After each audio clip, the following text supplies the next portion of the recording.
하나님께서 저희 가운데 허락하신 말씀입니다.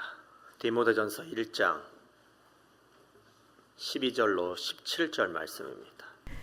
나를 능하게 하신 그리스도 예수 우리 주께 내가 감사함은 나를 충성되이 여겨 내게 직분을 맡기심이니 내가 전에는 비방자요 박해자요 폭행자였으나 도리어 긍휼을 입은 것은 내가 믿지 아니할 때에 알지 못하고 행하였음이라.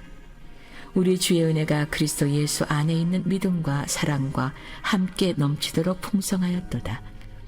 밉보다 모든 사람이 받을 만한 이 말이요 그리스도 예수께서 죄인을 구원하시려고 세상에 임하셨다 하였도다.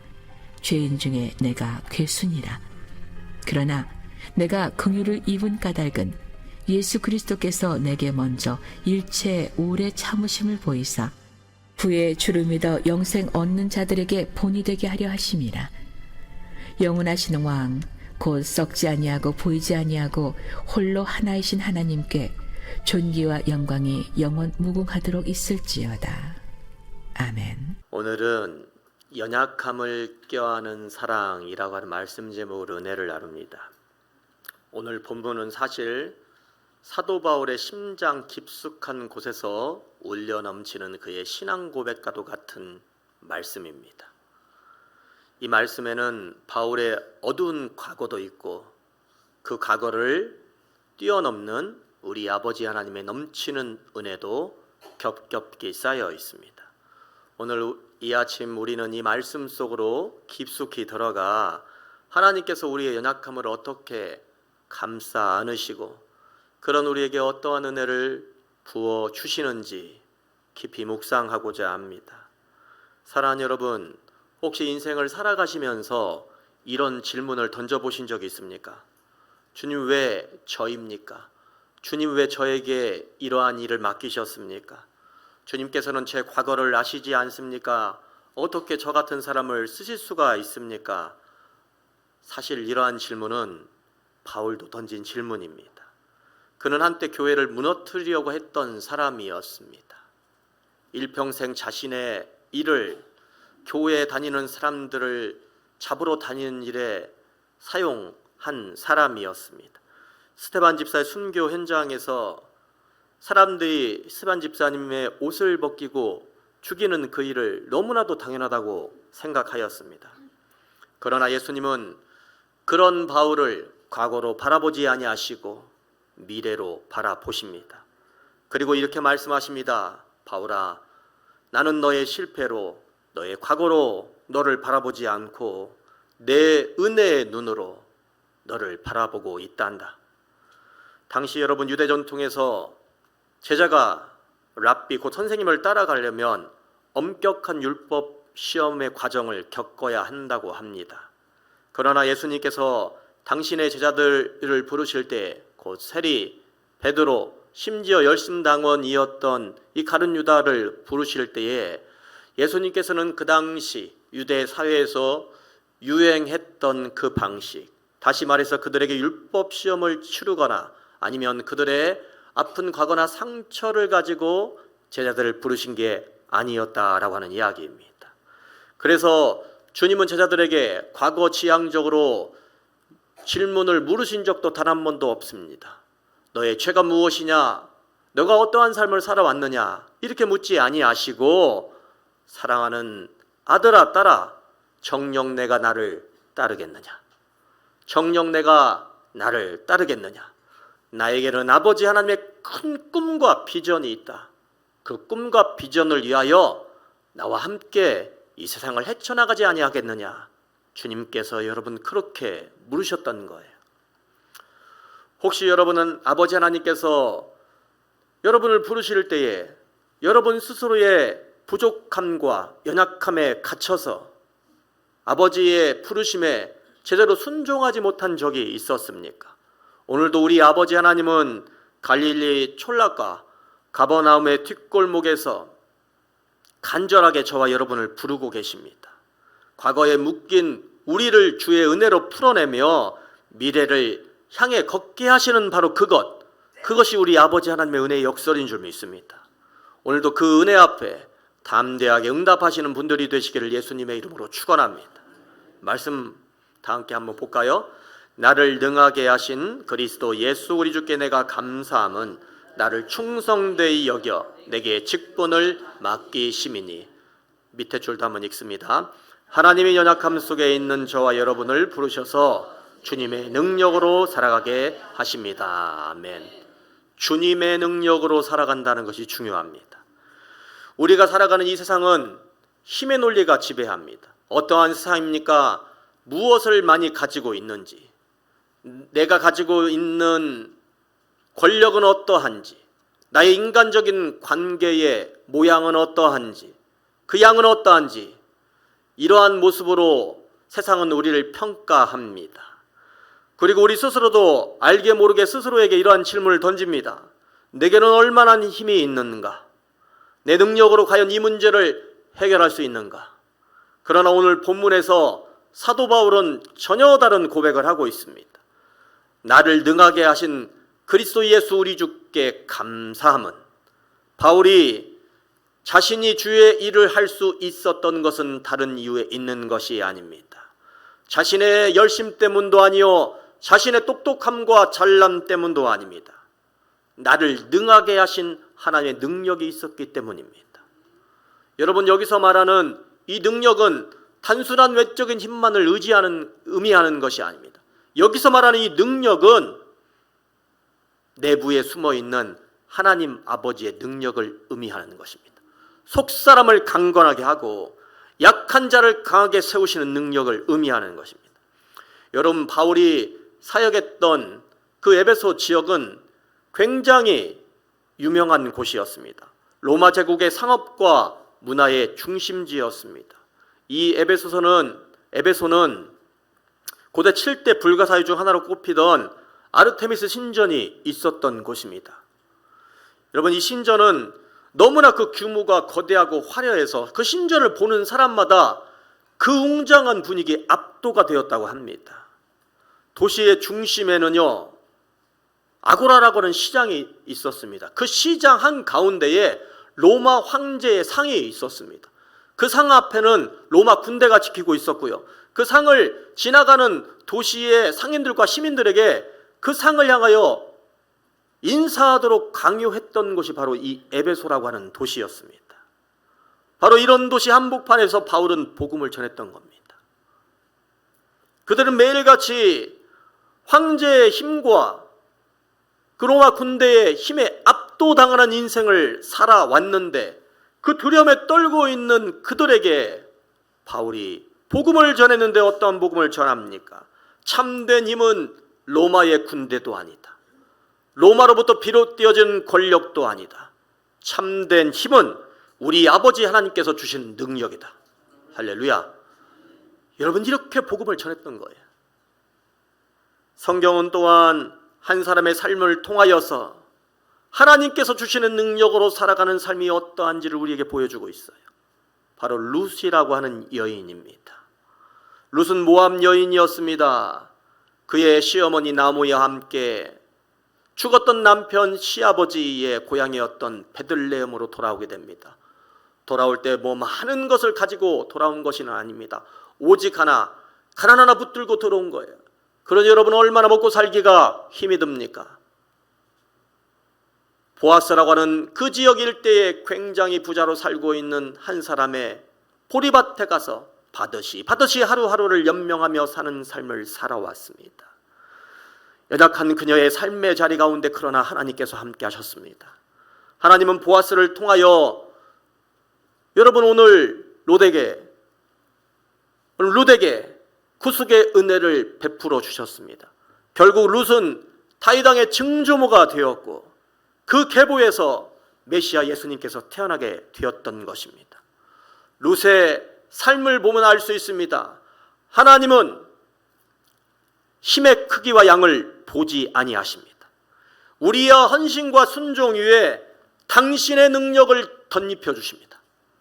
사랑하는 여러분, 여러분의 삶의 중심은 무엇입니까? 내 힘입니까? 주님의 능력입니까? 우리는 종종 이렇게 이야기를 합니다. 이 정도는 내가 할 수 있어. 다른 사람이 도와주지 않아도 이 정도는 내가 할 수 있어. 그리고 이 정도는 내가 할 수 있어야 이 험악한 세상을 살아가는데 내가 다른 사람들에게 이리 치우치고 저리 치우치지 아니하면서 그렇게 그 삶을 살아갈 수 있어 라고 이야기할 수 있어요. 그러나 주님은 말씀하십니다. 내 은혜가 내가 족하다.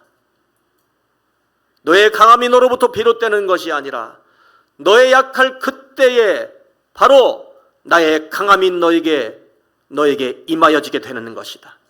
주님께서 우리 안에 주시는 능력은 우리가 약한 그때에 당신의 능력을 모시고 사는 능력인 줄 믿습니다.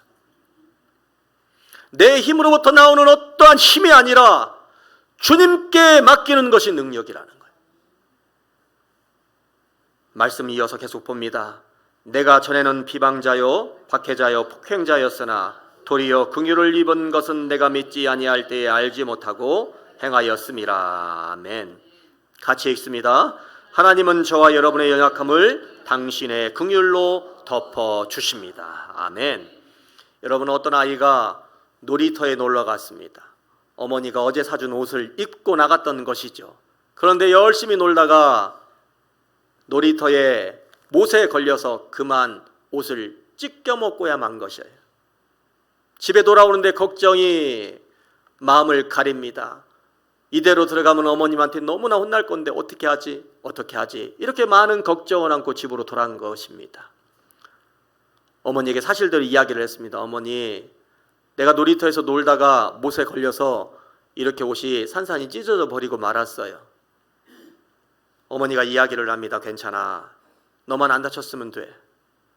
그리고 그날 밤 어머니께서 그 찢어진 옷을 다시 꿰매어 주셨어요. 눈에 띄지 않도록 정말 새 옷과도 똑같이 그 옷을 꿰매어 주신 겁니다. 어머님의 마음은 이 옷을 어떻게 이렇게 찢어 먹을 수가 있니? 야가 아닙니다. 너만 다치지 않았으면 됐어. 그것이 바로 어머님의 마음이라는 거예요. 저와 여러분을 향한 우리 아버지 하나님의 마음도 이와 같습니다. 우리 아버지 하나님은요, 여러분 인생의 세파 속에서 이 찢기고 저리 찢기고 상처받은 저와 여러분에게 말씀하세요. 됐어. 나에게 돌아왔으면 됐어. 그리고 돌아온 저와 여러분을 주의 긍휼로 덮어주십니다. 오늘 본문에서 사도 바울은 자신의 과거를 이렇게 고백합니다. 나는 비방자요 박해자요 폭행자였습니다. 나는 교회를 무너뜨리려 했고요. 그동안 내가 살아오면서 죽였던 사람들, 그 사람이 죽도록 아무것도 하지 않고 비겁하게 그 자리에 서 있었던 사람들, 그 숫자가 한두 명이 아닙니다. 이루 헤아릴 수 없습니다. 말 그대로 바울의 인생은 찢어진 옷 같은 인생이었습니다. 그런데 바울은 이렇게 고백을 합니다. 그런데 도리어 내가 긍휼을 입었습니다. 도리어 내가 아버지 하나님께 긍휼을 입었습니다. 하나님은 바울의 찢어진 인생에 개입하셨습니다. 그리고 그를 새롭게 만드셨습니다. 여러분, 주님의 은혜가 어떠한 은혜입니까? 찢어진 우리네 인생에 자리자리마다 친히 개입하셔서 은혜의 흔적을 만들어 가시는 그 사랑이 바로 우리 아버지 하나님의 사랑인 줄 믿습니다. 저와 여러분도 여러분 찢어진 옷을 입고 살아가지 않습니까? 지나왔던 여러분의 과거, 여러분의 상처들 잊었다고 생각을 했는데 어느 날 갑자기 내 무의식 속에 숨어서 꿈에서도 나를 괴롭히고 그냥 가만히 있는데 그 자리에서 지나갔던 나의 상처가 도저히 떠오를 것 같지 아니하는 자리인데 갑자기 그 상처가 뛰어나와 여러분의 심령을, 여러분의 마음을 괴롭힐 때가 있지 않습니까? 많은 실패들이 있습니다. 지금도 내가 생각할 때에 나의 연약함이 있습니다. 혹시 이런 생각이 들지 않습니까? 하나님께서 과연 나 같은 사람도 쓰실까? 하나님께서 과연 나 같은 사람도 사랑하실까? 그러나 오늘 말씀은 이렇게 증언합니다. 사랑하는 아들아 딸아, 도리어 그 이유 때문에 내가 긍휼함을 입었다. 하나님, 우리가 잘나서 예뻐서 무엇을 잘해서 우리를 안아주시는 것이 아닙니다. 마치 어머님의 자궁이 연약한 태아를 그냥 아무런 이유 없이 어머니이기 때문에 감싸 안아주시듯이 하나님은 저와 여러분이 당신의 자녀이기 때문에 우리의 연약함을 감싸 안아 주시는 분입니다. 하나님의 긍휼은 우리의 과거를 지우는 지우개가 아닙니다. 오히려 우리의 찢어진 자리를 꿰매어 주시는 은혜의 흔적인 줄 믿습니다. 일본에는요, 킨츠케라고 하는 도자기 기법이 있다고 합니다. 도자기를 억지로 사실은 깨는 거예요. 그 깨어진 도자기를 다시 잘 모아내는 거지요. 사이사이마다 조각을 여러분 모아내면 그 조각 사이에 깨어진 조각들 그 사이가 있지 않습니까? 그 사이에 금물을 집어넣어서 그 도자기를 같이 붙이는 거예요. 깨어진 그 자리가 오히려 금이 들어가게 됨으로 말미암아 더 예쁜 모양이 나는 거예요. 그렇습니다. 우리 아버지 하나님의 긍휼이 바로 이런 긍휼입니다. 우리의 삶의 깨어진 자리자리마다 아버지의 은혜의 금줄을 주님께서 채워나가시는 겁니다. 그러니 우리의 연약함도 우리 아버지 하나님의 영광을 드러낸 이야기가 될 줄로 믿습니다. 이어서 말씀 봅니다. 우리 주의 은혜가 그리스도 예수 안에 있는 믿음과 사랑과 함께 넘치도록 풍성하였도다. 하나님은 연약한 사람에게 결국 은혜를 넘치도록 부어주실 것입니다. 아멘. 할렐루야. 여러분 이 사실을 믿고 의지하십니까? 하나님은 여러분에게 은혜를 부어주실 때 결국 넘치도록 부어주실 거예요. 여기서 넘치도록 붓다라고 하는 이 원어적 의미는 채워진다라고 하는 의미가 아닙니다. 강물이 둑을 넘어 온 평야를 적시는 그러한 형상을 의미하는 것입니다. 하나님께서 우리의 삶에 부어주시는 은혜가 바로 이와 같은 은혜입니다. 바울은 사실 이 고백을 할 때의 완전한 자가 아니었습니다. 말씀드린 대로 그는 과거에 교회를 핍박했고요, 많은 사람들을 해쳤던 연약한 인간이었습니다. 그런 그가 여러분 어떻게 이런 고백을 할 수 있었을까요? 그것은 자신의 과거에 상관없이 하나님이 그에게 은혜를 부어주시되 넘치도록 부어주시는 은혜를 허락하셨기 때문입니다. 마치 가뭄 끝에 폭우가 내려 온 시내와 온 광야를 뒤덮듯이 하나님의 은혜는 바울의 삶 깊숙한 곳에 넘치도록 흘러 넘치게 되는 것입니다. 여러분 기억하십니까? 성경 속에 무비보셋이라고 하는 인물이 나옵니다. 그는 사울왕의 손자였어요. 여당의 아들이었지요. 어렸을 때 유모가 오늘 이 무비보셋을 안고 도망을 치다가 무비보셋을 땅에 떨어뜨린 거예요. 그래서 철름벌이가 되었던 것이죠. 과거에 자신의 할아버지, 아버지 왕이었고 왕자이었지만 지금은 망한 나라의 왕자입니다. 그래서 일평생을 숨어 삽니다. 루드발이라고 하는 이 메마른 곳을 의미하는 곳에 숨어 살았습니다. 그런데 다윗 왕이 요나단과의 언약을 기억하고 무비보셋을 불러서 자신의 상에 앉혀 같이 음식을 먹습니다. 그리고 무비보셋에게 이야기를 합니다. 너에게 예전에 너의 할아버지 사울왕이 가졌던 모든 밭을 돌려주겠다. 무비보셋은 이 상황이 이해가 되지 않는 거예요. 그래서 다윗 왕에게 묻습니다. 죽은 개 같은 나를, 죽은 개와 같은 나를 어찌 이렇게 돌보실 수가 있습니까? 여러분, 다윗 왕의 은혜는 그런 그를 덮고 남음이 있는 거예요. 무비보셋처럼 우리의 상처도 우리의 영혼을 죽은 개와 같은 모습으로 끌고 가게 만듭니다. 여러분 상처가 너무 깊으면 사람이 여러분 이상해지는 거예요. 전혀 아닌 사람의 모양으로 여러분 바뀌게 됩니다. 이유가 무엇입니까? 그 깊이가 너무나 엄청나기 때문에 여러분 그러다라는 거예요. 그 상처에서 헤어나오려고 할수록 수렁이 내 발을 잡는 것처럼 몸부림치면 칠수록 오히려 깊은 곳으로 빠져들게 만드는 것이 우리 안에 있는 상처입니다. 그러니 그의 인생에 평범한 인생으로 살아갈 수 있는 것이 아니죠. 정말 개와 같은 인생처럼 살아갈 수밖에 없는 것이죠. 그런데 그런 저와 여러분을 우리 아버지 하나님께서 은혜의 자리로, 은혜의 식탁으로 불러주십니다. 유대 전통에는요, 여러분, 초막절날 제사장이 실로암 못에서 연못가에서 물을 길러와 제단에 붓는 의식이 있습니다. 무엇을 의미합니까? 하나님께서 이스라엘 백성에게 이물처럼 은혜를 부어 주시되 넘치도록 은혜를 부어 주시기를 간구하는 의식입니다. 하나님의 은혜가 나에게 넘치도록 그 은혜를 부어 주신다라고 하는 것은 여러분 어떤 의미가 있습니까?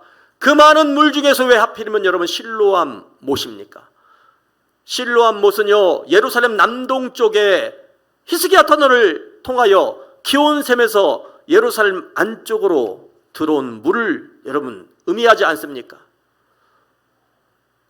오늘 과거에 이스라엘 여러분 강대국의 침입에 죽을 수밖에 없는 절체절명의 위기 속에서 하나님께서 히스기야 터널을 통하여 이스라엘이 망하지 않고 그 성 안에서 하나님의 은혜를 넘치도록 경험하며 그의 생명을 살려주신 바로 그 샘이 바로 실로암 못이라는 거예요.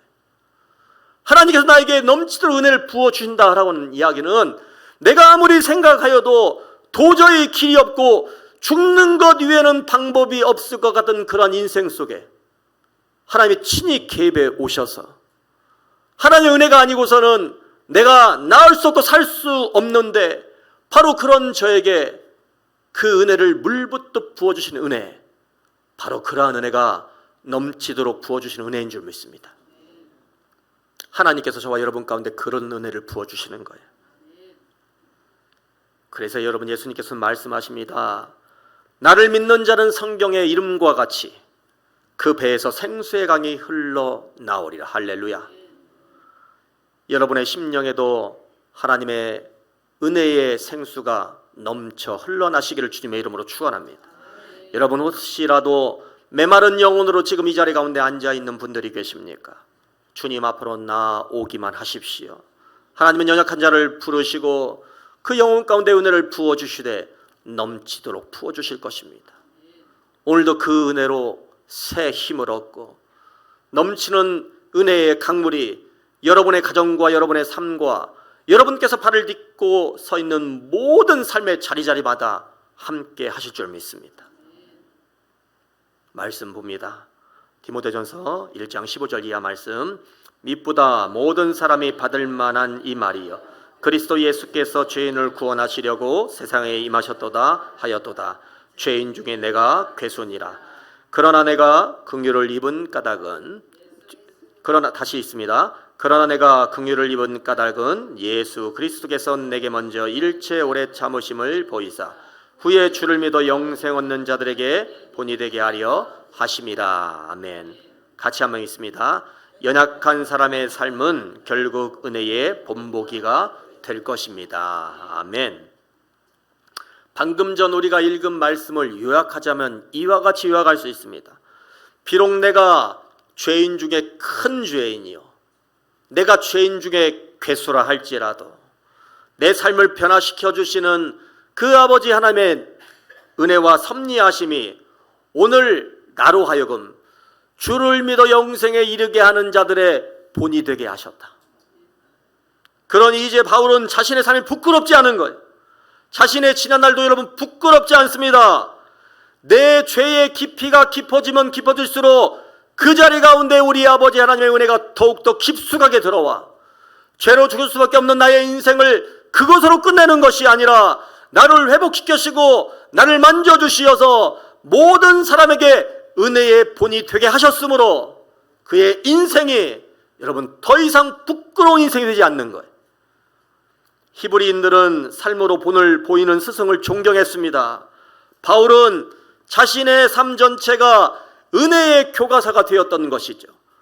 예수님 곁에서 예수님을 3번 부인했던 여러분 베드로는요, 부활 이후에 예수 그리스도를 다시 영접하고 그를 자신의 주로 고백하고 교회의 반석이 되는 엄청난 은혜를 누리게 됩니다.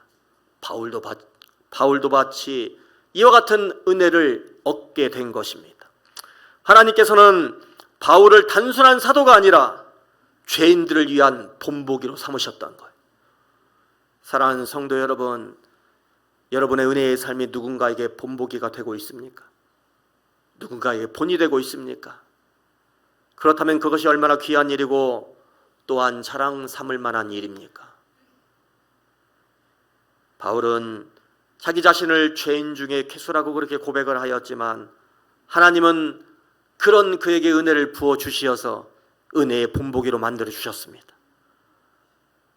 하나님께서 모든 죄인들을 불러 모아 주시어서 당신의 영광을 위한 도구로 만들어 가신다라는 것.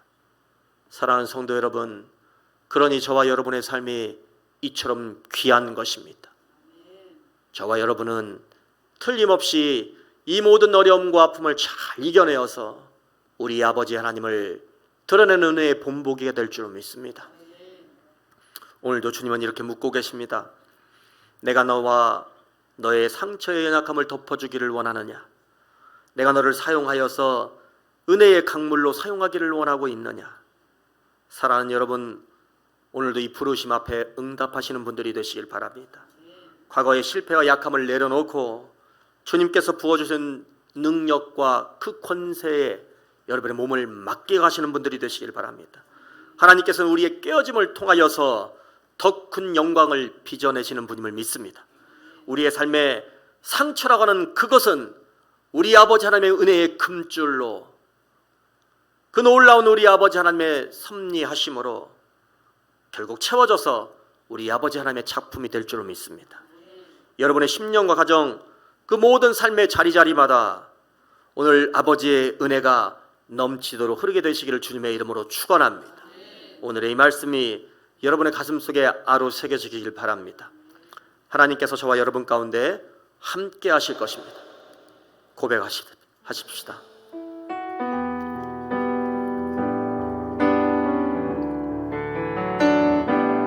주님, 내가 여기 있사오니 나를 보내소서. 나의 마음 나의 몸 주께 드리오니 주 받으옵소서. 고백합시다. 주님, 내가 여기 있사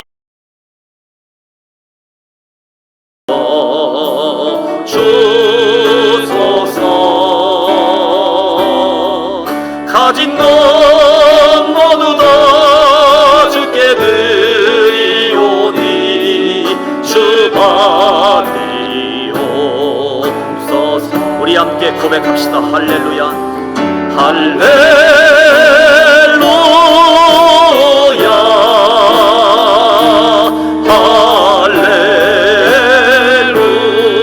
할렐루야,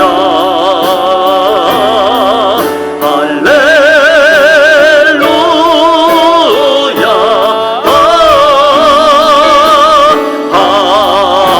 할렐. 주님, 내가 여기 있사오니 고백합시다. 주님, 내가 여기 있사오니 나를 보내소서. 나의 마음 나의 몸 주께 드리오니 주 받으옵소서. 주님, 내가 여기 있사오니 나를 써주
실그릇 속에 당신의 빛을 담으십니다. 그 틈새로 흘러나오는 빛은 여러분 훨씬 더 눈부실 것입니다. 주님은